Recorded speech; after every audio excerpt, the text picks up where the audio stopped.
एक डॉक्टर के साथ बहुत ही बुरी हरकत की गई, बहुत ही गलत हुआ है उसके साथ और बहुत ही बेरहमी से किया गया है उसके साथ।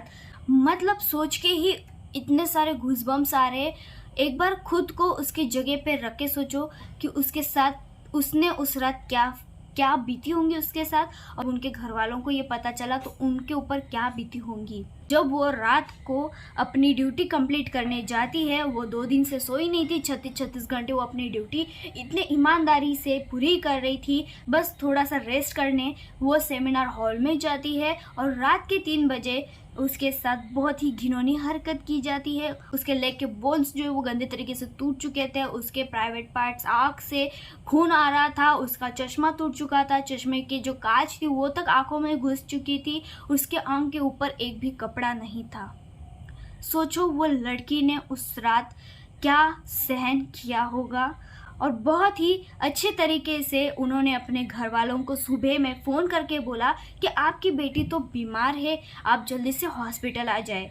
फिर थोड़ी देर बाद फ़ोन करके बोलते हैं कि आपकी बेटी ने तो सुसाइड कर लिया है। सुसाइड इस तरीके से होता है ना, मतलब तुम खुद एक डॉक्टर हो, खुद खुद क्या बोल रहे हो, तुम्हें कुछ भी नहीं पता है कि तुम उनके माँ बाप को बोल रहे हो कि तुम्हारे बेटी ने सुसाइड किया और ये सुसाइड होता है। ये सुसाइड बिल्कुल भी नहीं है। आपको भी पता है कि रिपोर्ट में साफ लिखा हुआ आ रहा है कि उसके साथ एक नहीं बल्कि एक से ज़्यादा लोगों ने रेप किया है। और जब उसके घर वाले वहाँ पहुँच जाते हैं तब उसके घर वालों को 3 घंटे तक मिलने नहीं देते हैं उस लड़की को। 3 घंटे तक उसके पेरेंट्स बाहर वेट करते हैं और बोलते हैं कि हमें हमारी बेटी से मिलने दो, पर उनको उनके बेटी से मिलने नहीं दिया जाता है क्योंकि कुछ प्रूफ्स होंगे ना जो साफ करने होंगे उन लोगों को। इसलिए उनको उसके घर वालों को 3 घंटे तक इंतज़ार कराया। और जब मिलने दिया गया तब बोला गया कि आप तो सिर्फ एक फ़ोटो ले सकते हो अपनी बेटी की। और आपको पता है वो किन हालत में वहाँ पड़ी हुई थी।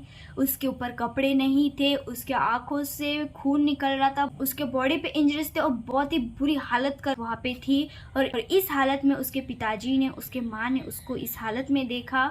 सोचो उनके साथ क्या बीती होगी। मतलब 2024 चल रहा है पर आज भी दुनिया बहुत पीछे रह गई है इन सब चीज़ों के वजह से, मुझे ऐसा लगता है। मतलब अब लड़कियां जहाँ काम करती है, जहाँ पे उनका वर्क प्लेस है, वहाँ पे भी सेफ फील ना करें। यहाँ तक कि जितने भी बड़े बड़े यूट्यूबर्स हैं उन सब ने इस चीज़ पे आवाज़ उठाया है। तो मुझे ऐसा लगता है कि तुम बड़े हो या छोटे, तुमको इस चीज़ के ऊपर आवाज़ उठानी चाहिए क्योंकि जितनी आवाज़ बढ़ेगी उतनी पावर भी बढ़ेगी। तो मुझे ऐसा लगता है कि आपके पास अगर कोई प्लेटफॉर्म है तो प्लीज़ इस वीडियो को जितना हो सके उतना शेयर करो और आप भी इस चीज़ के ऊपर आवाज़ उठाओ ताकि हमारे उस डॉक्टर को न्याय मिल सके, उनके पेरेंट्स को न्याय मिल सके। डॉक्टर होता क्या है? डॉक्टर लोगों की जान बचाता है और उसी डॉक्टर के साथ इतनी रात को इतनी घिनौनी हरकत की जाती है। मतलब क्या बोले यार, दुनिया कहाँ जा रही है, किस लेवल तक। इन कुछ दरिंदों के वजह से लड़कियों को कितना कुछ सहना पड़ता है, क्या नहीं सहना पड़ता है। मतलब वो इतनी ईमानदारी से उस रात वो अपनी ड्यूटी पूरी कर रही थी, 36 घंटे तक वो सोई ही नहीं थी, खुद के प्रायोरिटीज को दूर रख के वो अपना काम कर रही थी और उस रात उसके साथ इतनी गंदी घिनौनी हरकत की गई। रात को 2 बजे उसके मॉम डैड से उसकी बात भी होती है कि हाँ डैड मैं सेफली हूँ, इधर सेफली हूँ, आप आराम से सो जाइए।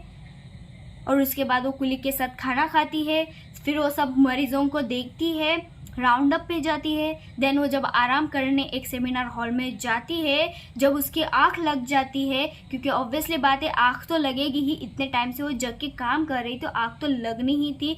जब उसकी आंख लग गई और उसके साथ कुछ दरिंदों लोगों ने इतनी गंदी हरकत की, तो मुझे ऐसा लगता है कि हर एक लड़की को इस चीज़ के ऊपर आवाज़ उठानी चाहिए।